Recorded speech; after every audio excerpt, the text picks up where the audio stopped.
Hello everybody, my name is Mir. I am student of Atam public school. आज मैं आपको कुछ योग आसन बताने जा रहा हूँ और करके भी दिखा। आसन लगाने से पहले वज्रासन और पद्मासन क्या होते हैं, ये दोस्तों मैं अभी जिस पोजीशन में बैठा हूँ इसे वज्रासन कहते हैं। और आप जानते हैं पद्मासन किसे कहते हैं? इस पोजीशन को पद्मासन कहते हैं। तो चलिए दोस्तों, अब जानते हैं कि वृक्षासन और ताड़ासन कैसे करते हैं। दोस्तों, ये होता है वृक्षासन, जो मैं अभी कर रहा हूँ। आपकी नीज उस साइड की तरफ होनी चाहिए और आपकी बॉडी एकदम स्ट्रेट और टाइट होनी चाहिए। आपको ये आसन बस कुछ ही देर के लिए करना है।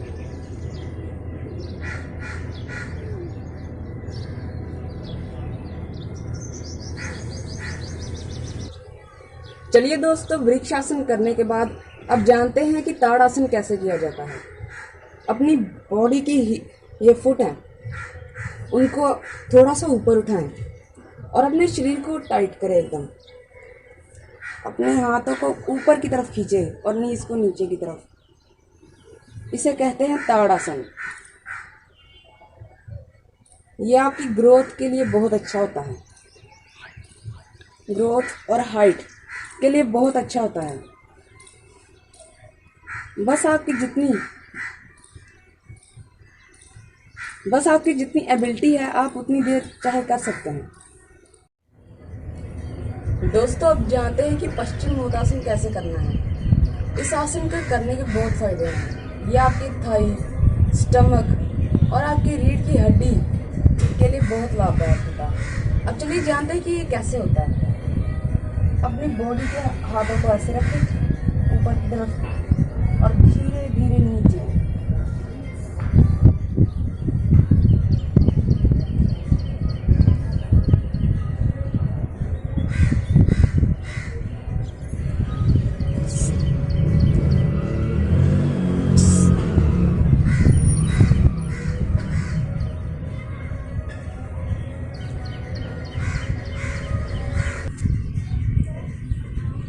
दोस्तों, पूर्वोत्तान आसन भी इसी की तरह होता है।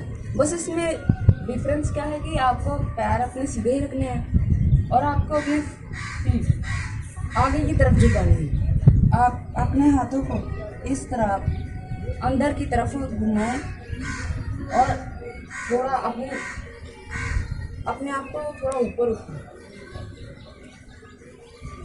इसे कहते हैं पूर्वोत्तान आसन।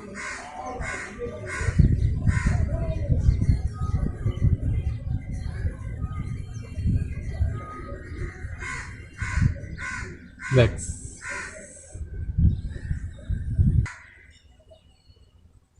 इन आसनों को करने के बाद अब जानते हैं सेतु बंद आसन कैसे किया जाता है।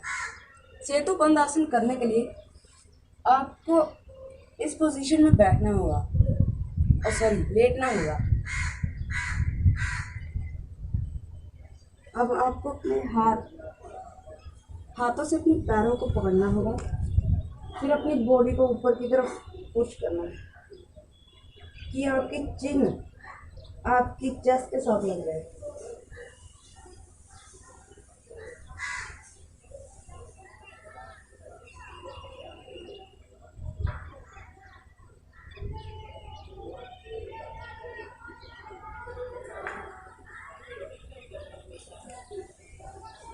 दोस्तों, अधोमुखी आसन करने के लिए आपको इस पोजीशन में खड़े होना पड़ेगा।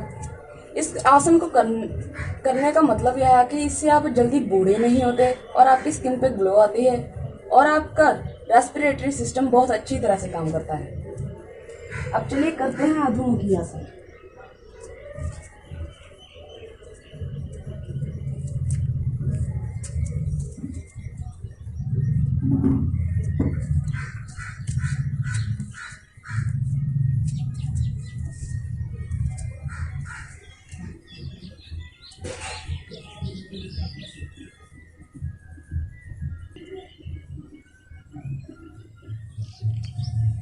दोस्तों, अब हम जानते हैं सिंहासन कैसे करना है।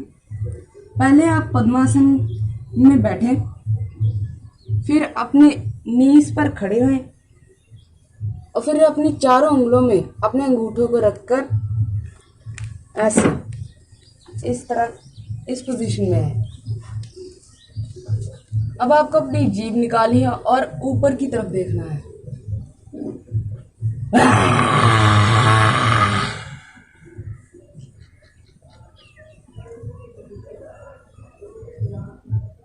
दोस्तों अब मैं बता रहा हूं कि मत्स्यान आसन कैसे करना है।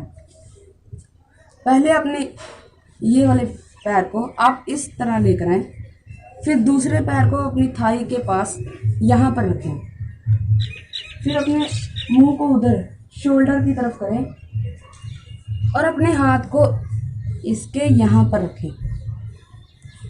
अगर आपकी ज़्यादा फ्लेक्सिबिलिटी है तो आप हाथ यहाँ से जोड़ भी सकते हैं।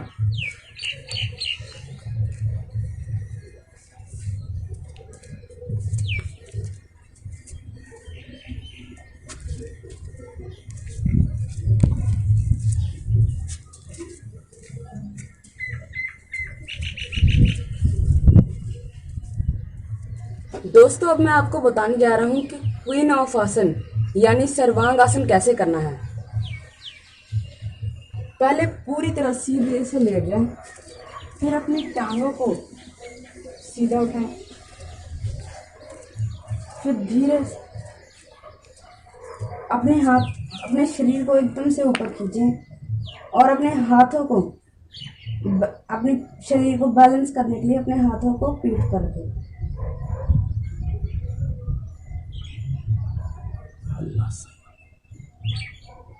इसके साथ ही आप हलासन भी कर सकते हैं। हलासन करने के लिए आपको अपने पैर पीछे लेकर आने होंगे और अपने हाथों को यहाँ पे